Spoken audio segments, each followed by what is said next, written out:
নমস্কাৰ বন্ধুসকল, আজি মই আপোনালোকক দেখুৱাম মই নিজে কষ্ট কৰি কৰা খেতি, শাক পাচলিৰ খেতি। অলপ যাই আছোঁ মোৰ খেতিলৈকে।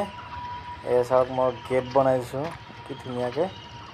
গেটটো বাৰু অকণমান দুৰ্বল হৈছে, অলপ বৰষুণ পৰিলে বেয়া হৈ যাব। খুলি দিলোঁ প্ৰথমতে, আৰু তাৰপিছতে মোৰ এণ্ট্ৰি হ'ল মোৰ শাক পাচলিৰ খেতিত। প্ৰথমতে মই আপোনালোকক দেখাই লওঁ, ইয়াতে মই অলপ মৰিচা শাক লগাই দিছোঁ। মৰিচা শাক কিছুমানে লাল শাক বুলিও কয়, যিহেতু ৰঙা হয় যিহেতু, সেইকাৰণে ইয়াক লাল শাক বুলি কয়। বৰষুণ পৰিলে বহুত ধুনীয়া হৈ উঠিব। পৰিছে 2 দিন আগত বৰষুণ, অলপ ভাল লগা হৈ গৈছে। এইটো মই আজি এমাহমান আগতে কৰা আলু খেতি। এইফালে আছে বেঙেনা, জলকীয়া, তাৰপিছত ইফালে আছে তোমাৰ ভেন্দি, ইফালেও তোমাৰ মৰিচা শাক ছিটাই দিছোঁ। তো থুলমূলকৈ মই ইয়াতে কৰিছোঁ, গোটেইখিনি প্ৰায় অলপ চলপকৈ কৰিছোঁ। সিফালে মাজে মাজে পিঁয়াজ দিছোঁ। তো ব'লক প্ৰথমতে মই আপোনালোকক আলুৰ খেতি দেখাই দিওঁ অলপ। তো আলুৰ গাছডাল বহুত ধুনীয়া লহপহকৈ বাঢ়ি আহিছে।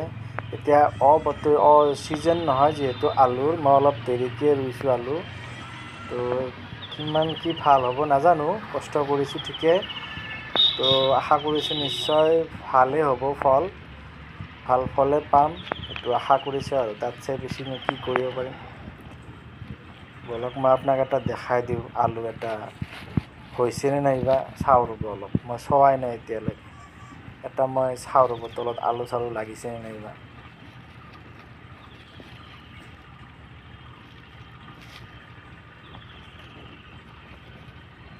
নাই, দেখাত আলু আছে যদিও মই ইমান সদলিব বিচৰা নাই, যিহেতু এইটো ধুনীয়াকৈ বাঢ়ি আহিছে।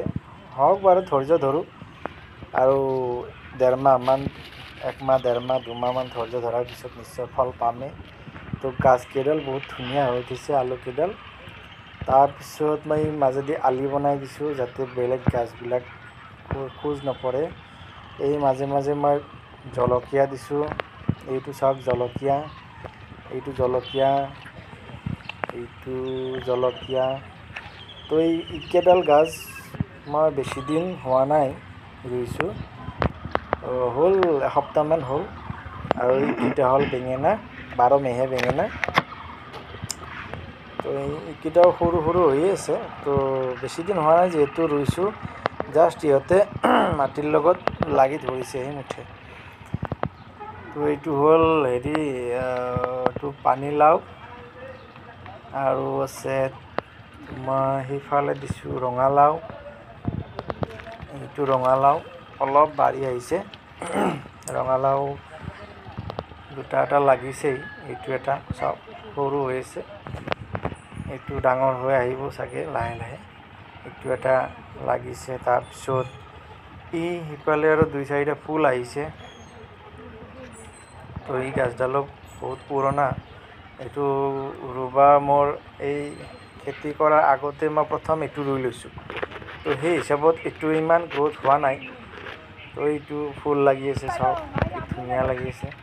নিজৰ শাক পাচলিৰ খেতি ফুৰিবলৈ ভাল লাগে। এই আমাৰ ৰশ্মি খেলা ধূলা কৰি আছে, মোক দেখা পাই হাঁহি দিছে তাই এনি টাইম খেলা ধূলাতে ব্যস্ত।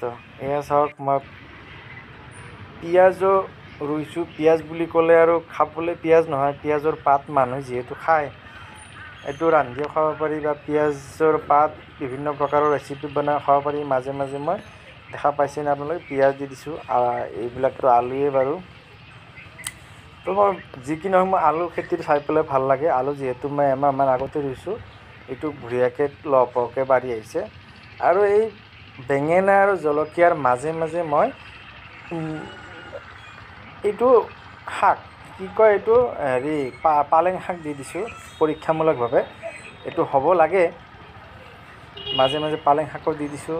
এইফালেতো জলকীয়াৰ মাজে মাজে ইফালে আৰু ধনিয়াৰ পাতো ছিটাই দিছোঁ মাজে মাজে। তো হ'ব, যিহেতু প্ৰব্লেম নহয়, মাজে মাজে ছিটাই দিছোঁ। ধনিয়া পাতো হ'লে খাব পাৰিম। এই মাজে মাজে খৰিকেইডাল যে দেখিছে, তাতে ভেন্দিৰ পুলি ৰোৱা আছে। তো এইটো বা কি গাছ গমেই নাপাওঁ। মাজে মাজে ঘাঁহো হৈছে বহুত। তো ঘাঁহো আছে যিহেতু হ'বই ঘাঁহ, মানে ইমান গোবৰ দিছোঁ, ইয়াতে ১৩,০০০ টকাৰ গোবৰেই দিয়া গৈছে, ১ ট্ৰেক্টৰ গোবৰ আনি দিছোঁ, মিক্স কৰি দিছোঁ। এইটো জলপাই গাছ মোৰ। তো থুলমূলকৈ এয়াই কষ্ট কৰি কৰিছোঁ। এইবাৰে প্ৰথম মই এনেকৈ অলপ খেতি কৰিছোঁ। এই কচু লগাই দিছোঁ ছাইডত,